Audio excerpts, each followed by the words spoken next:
Welcome back to the Better Than Best Academy podcast. I'm your host, Red Wallace, and this is the place where Christian leaders, entrepreneurs, husbands, and fathers are equipped to unlock their true identity, lead with purpose, and live a life that's better than best. Today's guest is someone whose story literally gave me chills when I first heard it. He's not only a transformational coach, a speaker, a best-selling author, but he is also a walking miracle. After being diagnosed with stage 4 melanoma, having 8 brain tumors, 10 surgeries, and going through years of brutal treatment, he decided to take a leap of faith and walk a holistic path. And now he's been cancer-free for over 13 years. I'm honored to welcome to the show Georges Cordoba. Am I saying that right? I don't want to butcher your name. That's right, Cordova. Yeah, Georges. Cordoba.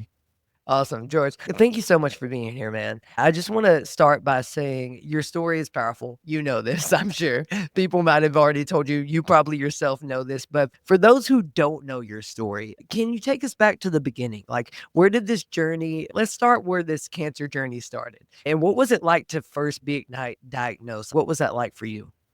Yeah, I have to share that half of my family, I'm half Greek and half Spaniard. Both of my parents migrated after World War II to South America through Venezuela. Wow. My mom's side of the family migrated from Greece, and my dad's side from Madrid, Spain.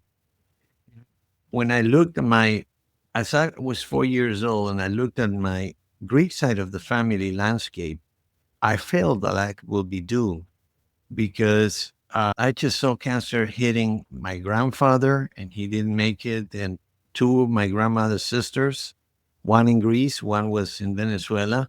Then my godfather, Christian Catholic, also Greek, my mother's cousin, also passed from cancer. Later on in life, another one of my grandfather's brother passed away. He was in Australia, but I remember all this stuff. And the last two were my uncle, who passed of cancer at the age of 55, and then my dear mother, 3 weeks. She passed 3 weeks before I was diagnosed with a disease, with an advanced melanoma, which is a very aggressive type of cancer. Wow. And at that time, I was 42 years old, and I was blessed with 5 beautiful children. My wife and I had 2 boys, then we had twin boys on the third pregnancy, and then we had Claudia, our only princess, let's say. She's 30 now. She's getting married next year.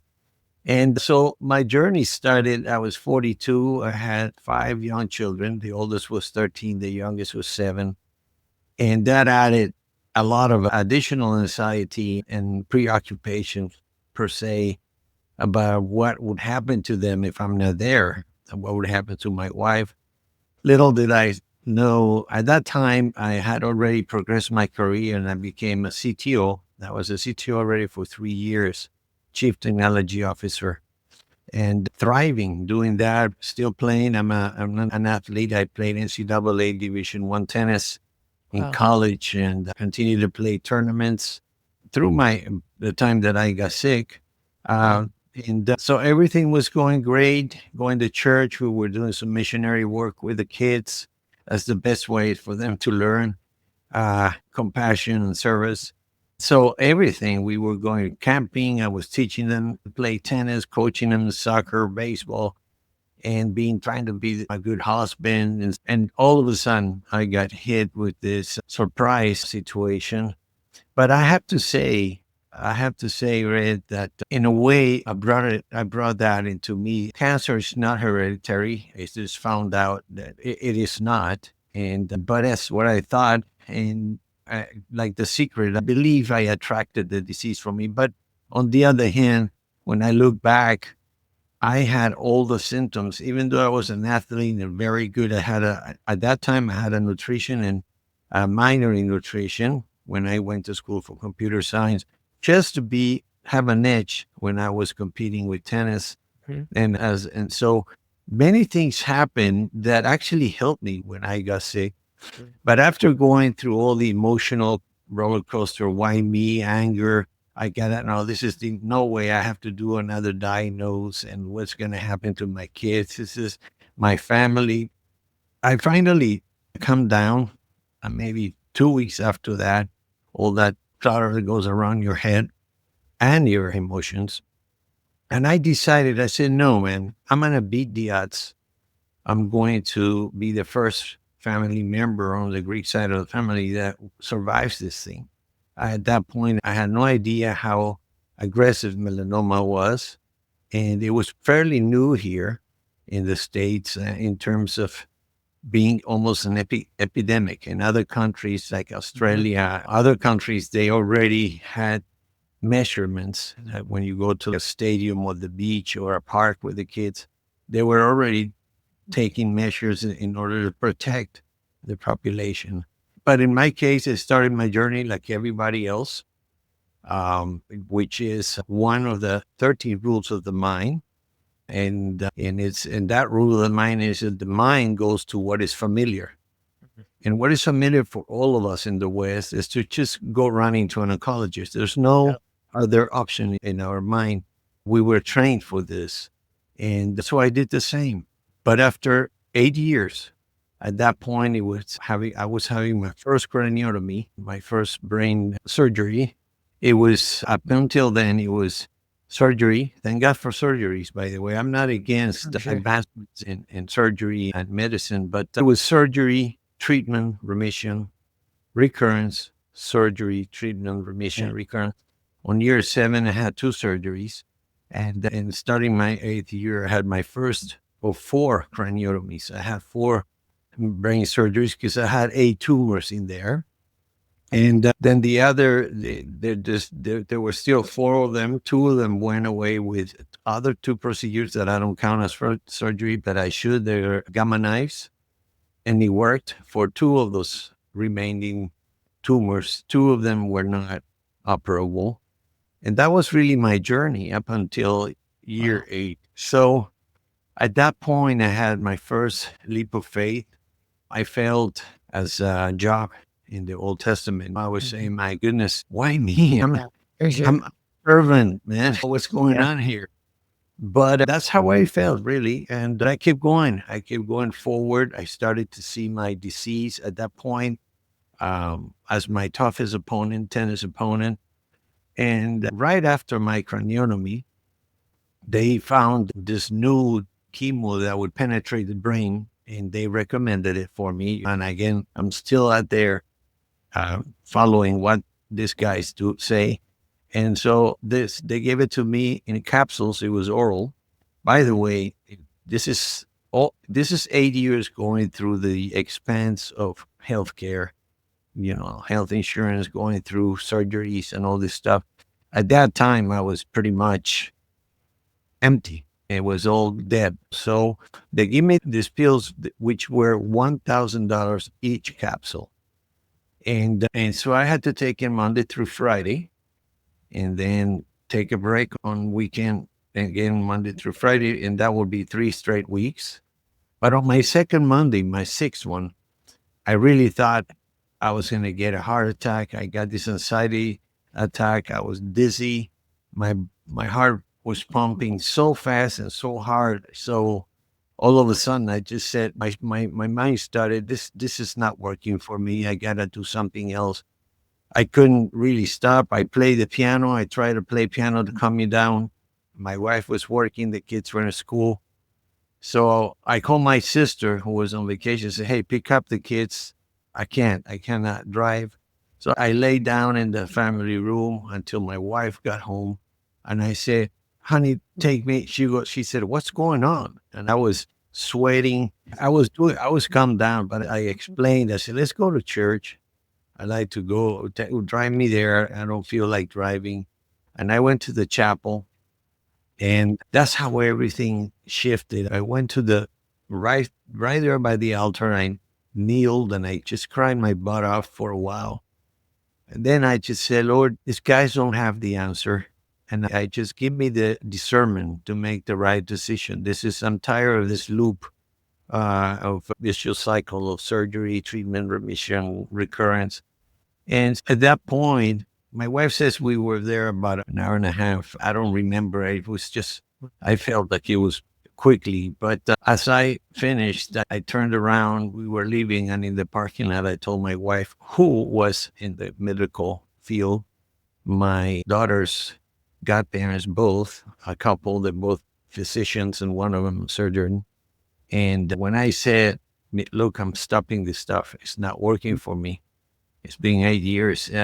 They went against it. They said, no, Sure. they really, everybody else, no, you got to keep going, especially doctors.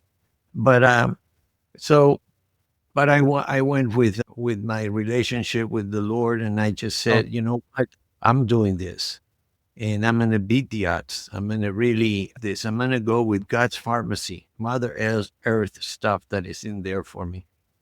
And that was my beginning, without really knowing of getting into the holistic journey, health journey, without knowing at the moment. I didn't have a coach or anything, but I did say I went to my oncologist. I told him, and bless his soul, amazing guy. Not all oncologists do this. Um, by the way, I have to share this with you because it was really a spiritual journey, my friend. sure. I would pray for the surgeons, good night of sleep. I would pray for the nurses, the Oh, anesthesiologist, everyone. In every single surgery I had, the anesthesiologist was Christian. wow. So he would say, brother, I'm going to be praying for you through the surgery and stuff. Okay. I would go to sleep with all this divine mindset on my heart open. And so that was my journey. I started the holistic journey right after that episode with the pill, and I stopped them. And everybody, they were giving me some stuff for my brain for t-shirts and so forth. They were also terrible. I had to really, at that point, not even tell my wife, and I wasn't taking them. After my second one, I said, look, I'm not going to get any of this stuff. For And sure. then and then there was another thing, because when it went to my brain, you may remember Senator Kennedy had some brain tumors, and they were melanoma tumors. Wow. He didn't make it. 5 months into after his surgery, he passed, and I had the exact same thing. But one of the things I did, I called he's a real good tennis player as well, the doctor. He's actually in the credits in the back of my book, when he said, Georges proved all of us wrong. And Oh, actually their faith, because I had to really say, look, this is the highest mountain I have to move, but I'm going to move it, man.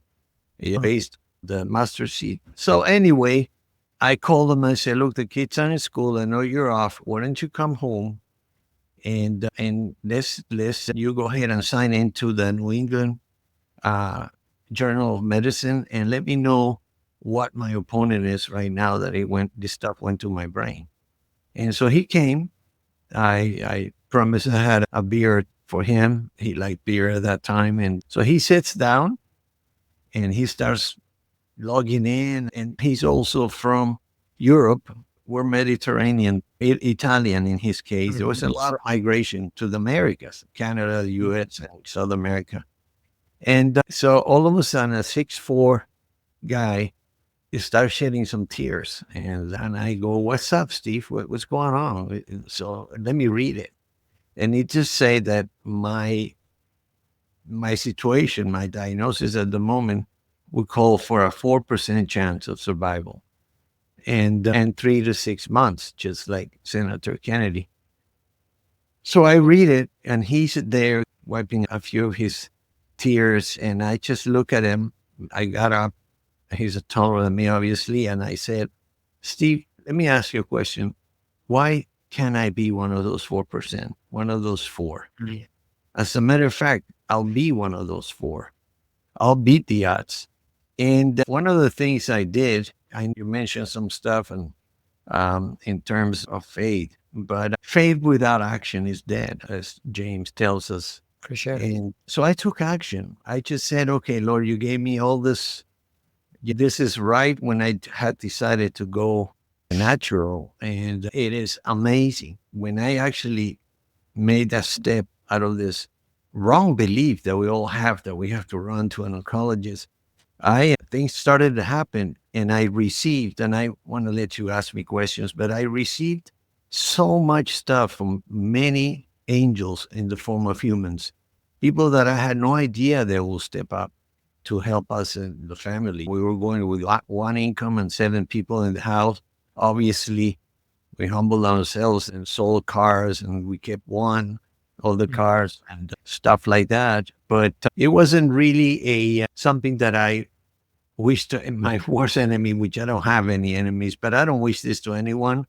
However, though, my survival experience, basically for me now, I see it as a blessing because God gave me the chance to sing the song I was born to sing, which is helping people. It's always been since I was a little kid, trying to go in school with Christian school to missionary work with the natives and with the border with Colombia and stuff. It's just that was always in me. And by the way, service is healing. When you serve So good. with any expectations, So there's good. something in us, and I call it a divine law.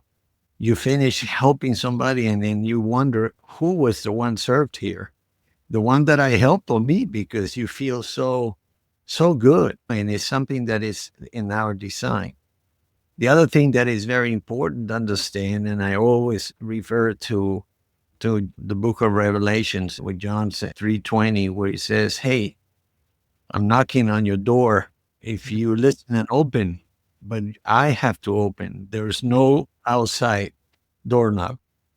He says, "Then I will come in and we will have dine together." And for me, that was something that I took by heart. I opened my heart. And then one of the angels that appeared in my life was a sister in church. I was going to morning services every morning, other than just going Sunday. And one day, the priest basically he dedicated the whole communion thing to my healing, and I started feeling like this warm substance going through my body, and I was thankful. But and then I said at that moment, I said, "Lord, give me some time to continue to be helping people." And guess what happened? I'm in the parking lot, and this lady said my name in Spanish. I went to Spanish is my first language. Mhm. And she said, "Jorge," that's George in Spanish. And I turned, and she's coming to me. She goes, "Hey, my name is Miriam, and I need a favor from you." And I thought, wow, I just prayed to give me a chance to help people. But I was surprised what she said is, "Hey, even Jesus was pretty anxious before his passion as a human being. And so I'm sure you wake up at night and with anxiety and the kids, we see you on Sundays with the kids." And I said, "Yeah." He said, "Here's the favor. Next time do you wake up?" And I said, "Almost every day at 3 in the morning, I see when my wife is okay. And then I go around the house and see the kids. And I just sit down on in the living room." And so she goes, "Next time this happens, please grab your Bible, go to the New Testament, and focus on Jesus' miracles." And lo and behold, I woke up, I did my routine, I sat down, I got my Bible, and the first thing when I opened the New Testament, it happens many times with books. There it is. There's one of the miracles. It was the lady that could not stop bleeding. And it was just amazing to go through it. Heard it and read it many times, but that was my message at the moment. And the principal message there was, "Your faith has healed you." And then I saw another miracle. "Your faith has healed you." Another miracle. "Your faith has healed you." He never said, "I'm the Son of God. I'm the avatar here." He never said that. And so I really practiced that in terms of continue to do what I was doing before I was sick with my kids. I have this amazing zip. My first craniotomy, it was from ear to ear. And 2 days after that, I was just already making noise. "Hey, I'm okay. Let me go home, man." And so I did it so many times that they say, "Okay, let's go. You go." And the day after I got that day, I jump in the pool with my kids and we play water volleyball. My daughter's godmother, who's a doctor, came to see me and she asked my wife, "Where's George?" "No, he's in the pool." "He's in the pool?" So he comes in and says hi, but then she gets all over me. "You crazy? You could get an infection, whatever." And I say, her name is Miran, like Mary, but in the north of Spain, the Basque call it Uh-huh. differently. And I say, "Hey, Alay," we call her Alay. "Man, I was born again. I just feel like I was born again Come after this. on. So, you know, I'm fine." She goes, "Oh my God, you gotta get out." But I didn't. And I took that attitude. I would go for a run. I would puke many times. I would throw up or purge. But that's okay. I just keep going. I'm saying this thing is not gonna beat me. I have to Mm. say to your audience and to you, do not, obviously faith was my thing because I did a second leap of faith. I have to say real quick. I decided to stop being a CTO. I transitioned at the age of 57 with pretty much almost no money because we had to tap into 401ks, IRAs, college funds, get run out of money. But I went into the health and wellness almost 8 years ago. And I've been, like you said, been cancer free for nearly 13 years. It will be in July, 13 years. But that was another leap of faith. But I knew that was my calling. Like I say, I was given the chance to sing the song I was born to sing. Yeah. Yeah. Which, by the way, in many cases, I see this with my clients. They have no purpose. Mm. They're just living, they're existing. And that when I just say, look, once you heal, because you got yourself sick, I got myself sick. This Mhm. stuff is not hereditary. So I don't know how much time we have, but For sure. there's tips that I like to share with you and your audience in terms of I don't push anyone to stop Mhm. conventional treatments. That's a very personal decision. But I do help them visualize that how those drugs are really killing the bad cells. And then with my program, we protect the other side. And 3 months into it, 4 months into it, they start wondering, man, I don't know. The doctor is saying this stuff is going away. They're gonna give me less chemo or less immune therapy. And then they actually act like they're surprised and I say, it's always your choice. You just go sit down and pray and listen because it is important to listen what messages you get from above. But there is a few things that people need to understand. As a holistic health coach, I can tell you that all of us, we're not just a physical body. We have an emotional self, a Yeah. mental self, and a spiritual self. And if one of those four legs of the table, I use the four legs of the table metaphor, is missing, For sure. you cannot that table you cannot eat in that table. So what I do is I work on those four areas holistically, and I realize, and this is something that people need to know, all disease, no exception, is our emotional. It starts in our emotional clutter So because of our emotional clutter. And the second thing, and I learned I do speaking.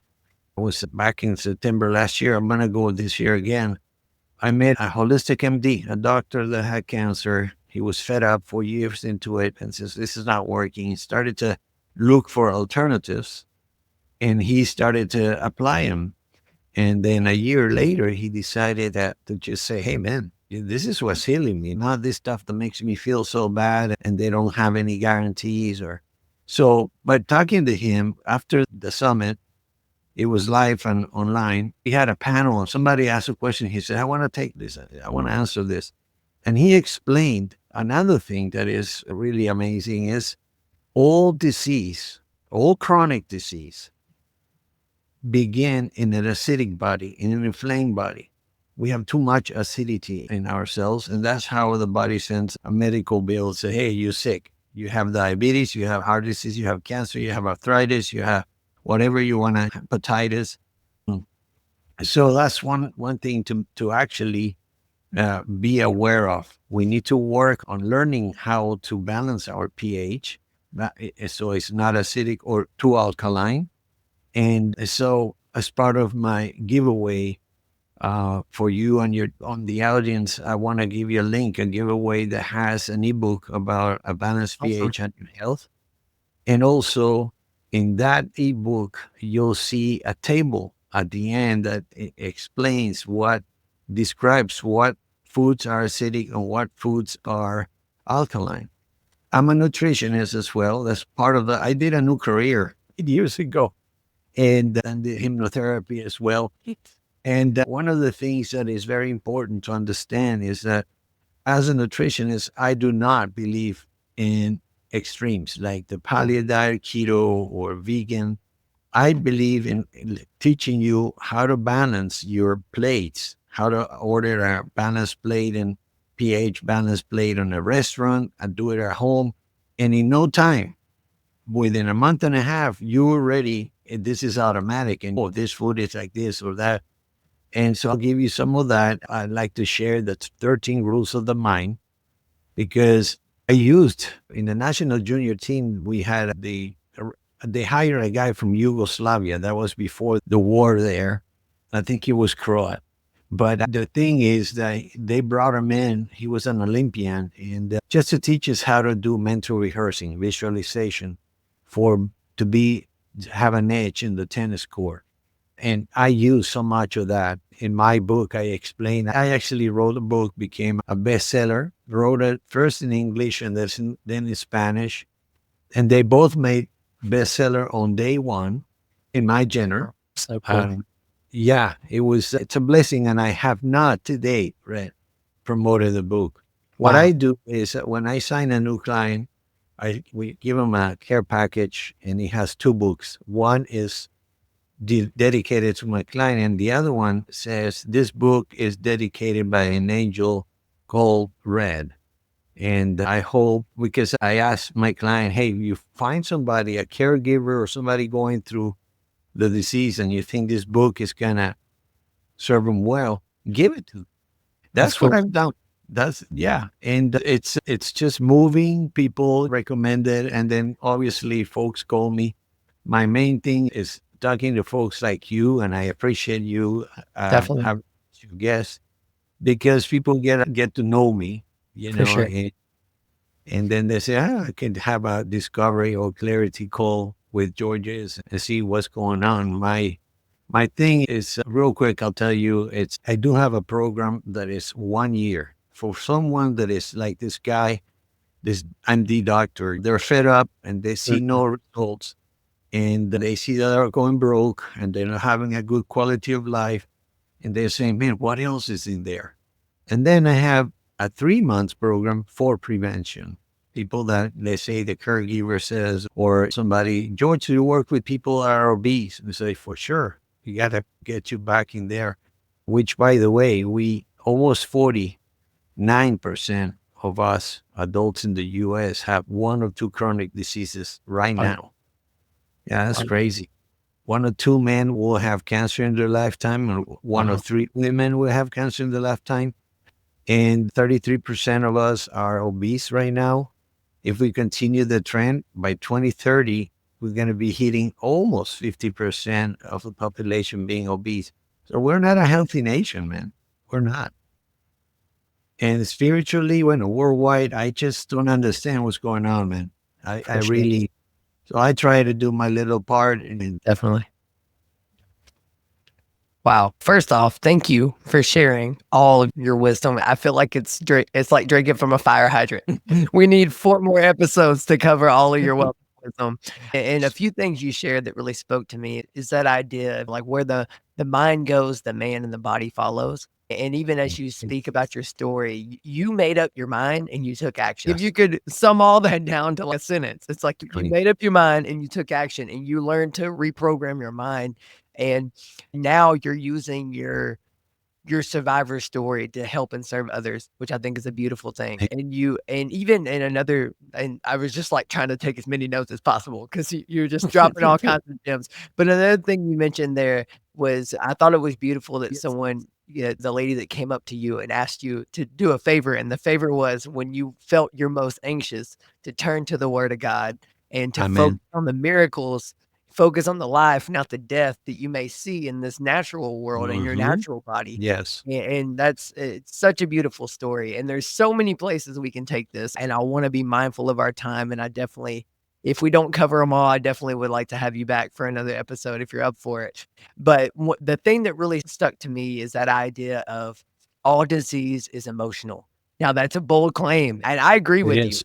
Now, I know some people that most of the people that watch my podcast have that open mind, that growth mind, so I'm sure that they're tracking with you. Yeah. If someone comes across this or and they're like, "Hey, what does that mean?" Can you break that down a little bit more for us? Yeah. It's very interesting. When one of another angel that came and was a former employee of mine, and she gave me a book about on emotional intelligence. Yeah. And so one of the chapters really touch on the point of forgiveness. And Mhm. by this is my experience, but there's research that concluded that all disease are emotional and they start in an acidic body, having an Mm. inflamed body. This is there's a, and then with epigenetics 15 years ago, we realized that a very low percentage of diseases are hereditary. Mm. Many cancers, most cancers are not. And by the way, I was the only one in the family that had malignant melanoma. I thought it's because I Wow. have my tennis, my soccer, I used to surf. And so I thought it was exposure to the sun. Anyway, when I read that, and again, I had my Bible.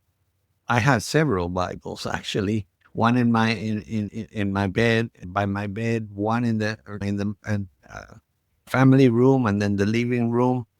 I always kept feeding myself with this love message of love and service and the miracles and forgiveness.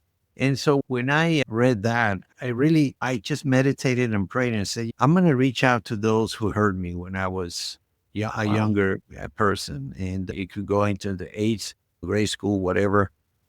And here's the thing that really blew my mind. No one, I found them and I reached out and can you believe it? No one remembered they hurt me. Wow. And I was carrying this venom for decades That's wild. without really not knowing it. And that venom produces cortisol and acidity in the body. So that was one part. Then I said, I'm gonna reach to those I hurt. Some girls in college that, and friends that I just was no excuse. I hurt them. So I reached out to them and only one remember. And she said, I forgive you, Georges. But the other ones didn't remember, but I said, I don't remember, but I forgive you. So, and with those two acts, I felt like, man, a grand piano was Wow. removed from my shoulders. And then I did the hardest part of forgiveness, which was forgiving myself. Yeah. And so like I say, I reached out to many books. I love to read and avatars, but it was my coach, my mentor is Jesus of Nazareth. Come on. And what did he talk about forgiveness and that humility to stay strong? Because if you're up here, you kind of be humbled.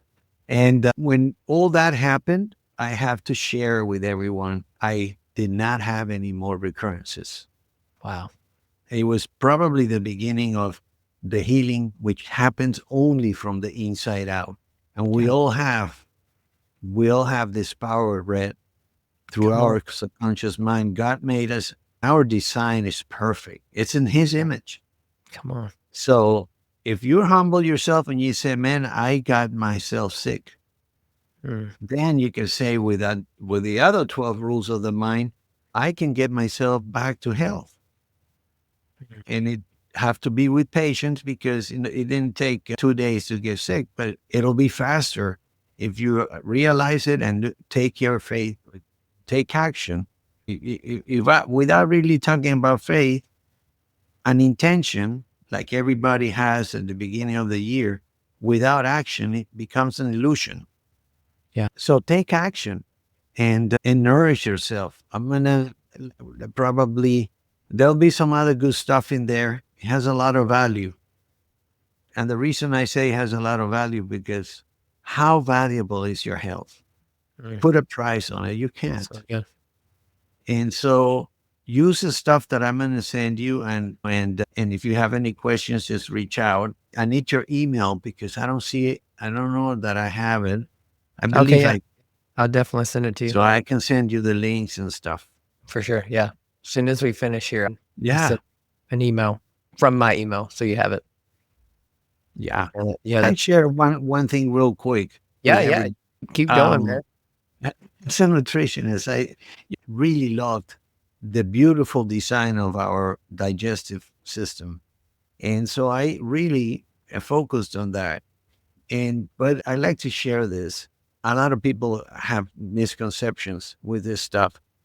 First of all, um, in terms of nutrition and digestion, 25%, only 25% is what you eat. Wow. 75% is who you are when you're eating. Are you stressed out? Are you in a hurry? Wow. Are you taking only 10 minutes to eat because you have errands to do before you go back to the office? The average American person today chews only 6 times before they swallow. And Wow. here's how we start getting sick and the acidity in our bodies. The stomach is not designed to process what is supposed to be processed in our mouth. Digestion starts in our mouth. We need to chew enough times so the saliva enzymes process the food and then we swallow through the esophagus and goes to the stomach. But because the stomach receives this bomb, it doesn't know what to do. What he does is, let me put this stuff, store this stuff into fat. Physiologically, for women, is the butt and the legs, and for us, it's the belly. Wow. But the point is, because it wasn't processed, your digestion did not go well. You didn't receive the nutrients you needed to have energy, to strengthen your immune system and everything else. That didn't happen. Very little, like 5%. Guess what? Half hour later, you're hungry again because your body is asking for the nutrients. And Yeah. you go and you do the same. You munch on something and you go fast. Imagine doing that 3 times a day. Sooner or later, you have so much acidity in your body from your digestion and also from your emotional clutter. And so little by little, we're becoming an inflamed, moving being and we get sick. Yeah. So good.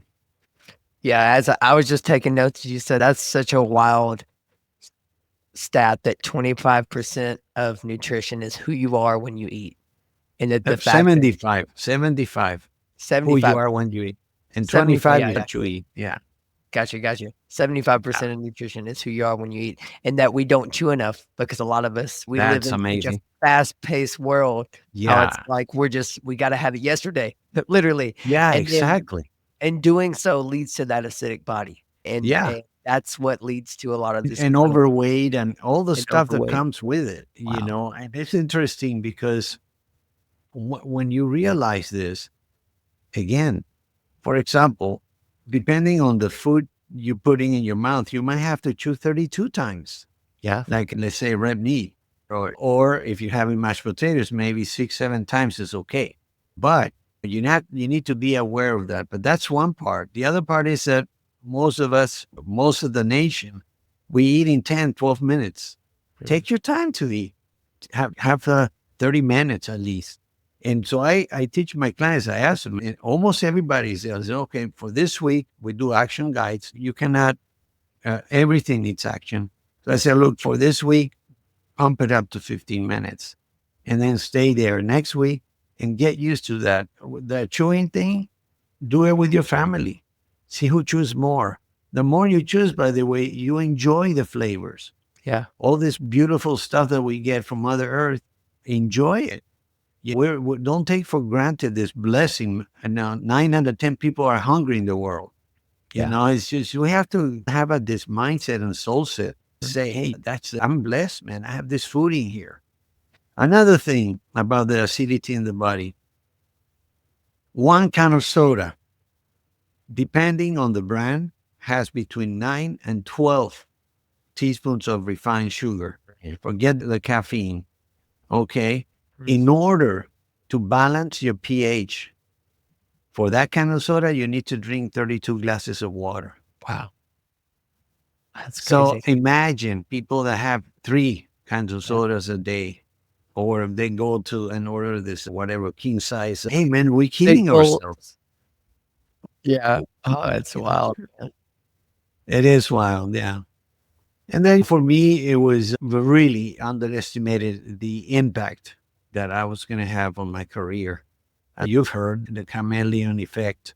I had some great employees in Mhm. my doing great projects in Southeast Florida, Royal Caribbean writer, a bunch of people, and it got to a point that I really couldn't be there. I had to worry about surviving. I was very honest. I went to my boss and said we discussed it. When we built a transition to somebody else, and they were nice enough. We negotiated that I could do some consulting from the house, and that lasted like 18 months. And but it was a life change. You know, when you get diagnosed and you have to deal with a new life on top of what you already a new routine, going to the doctor, getting a biopsy, treatments, blood tests, surgeries, and then all of a sudden it's, oh my goodness, and your mind goes like 60,000. It is said that we think 60,000 thoughts a day, but when you are in that situation, you're just really trying to cope with all these questions. But at the end of the day, when you realize that it's your fault, it's my fault. Mhm. Okay, but I can fix it, then things change. And the one thing that I would like to share with you guys, I learned this from, I think it was Tony Robbins. I don't know. I heard somebody say it, that life doesn't happen to you, it happens for you. Yeah.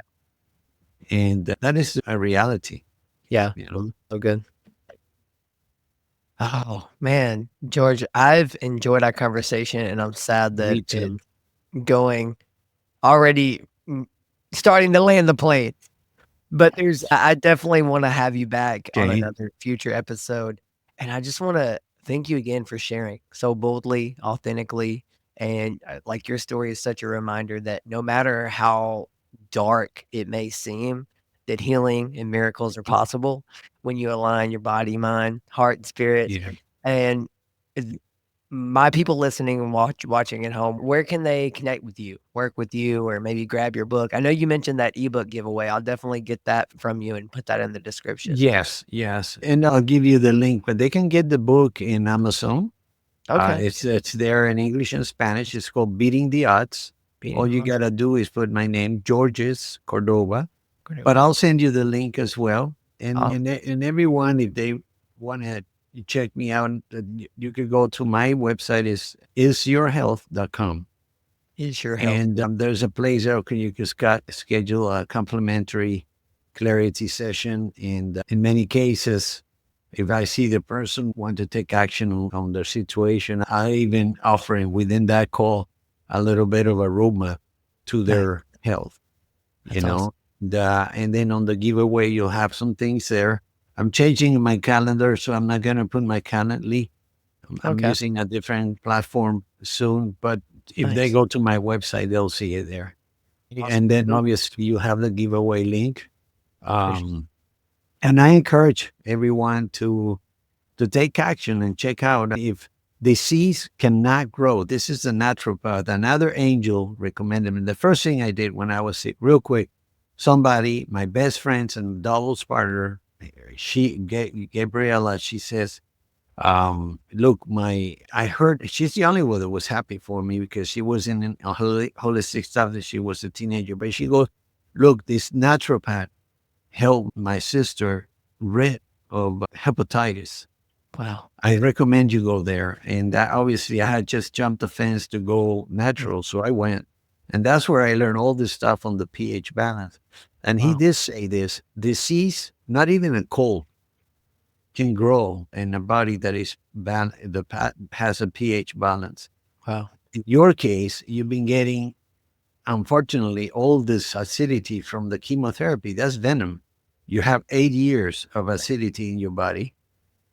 But once we manage to balance your pH, you destroying the environment with the cells and disease. Any Wow. chronic disease thrive on an acidic body. So once you get rid of that, you're really killing the environment that this stuff grows on. That's another thing to share with you guys. And that's why I have some recipes there. You have the table that tells you which foods alkaline or acidic. So you can create a balanced pH plate. And don't forget to chew, man. Chew at least 20 times. Come on. Enjoy the flavors and allow your digestive tract to do the right work. That's You so good. know? That's so good. Man, again, thank you so much, George, for Thank sharing. you. I appreciate it. And to those listening and watching, you heard it here first from George himself. Don't just let this sit. Take one step today. Get that ebook, chew your food, forgive Yes. yourself, forgive someone, and speak life over your body. Yes. And I would love to share more things with you on a different episode. For me, it would be this is what I do. This is my purpose in life. Just sure, helping people understand that they can do it. Give them hope that we have the power. Yeah. definitely. Awesome. So, Awesome. Yeah. Those watching, listening, this has been the Better Than Best Academy. I know you got a ton of value from this. Now, I want y'all to comment below what was the biggest insight, the biggest takeaway, or even the one action step you're going to take after hearing this conversation with my new friend, George. And I always like to close with this. I love you, friend. I'm praying for you. Now, let's go live better than best as we conquer this week. amen.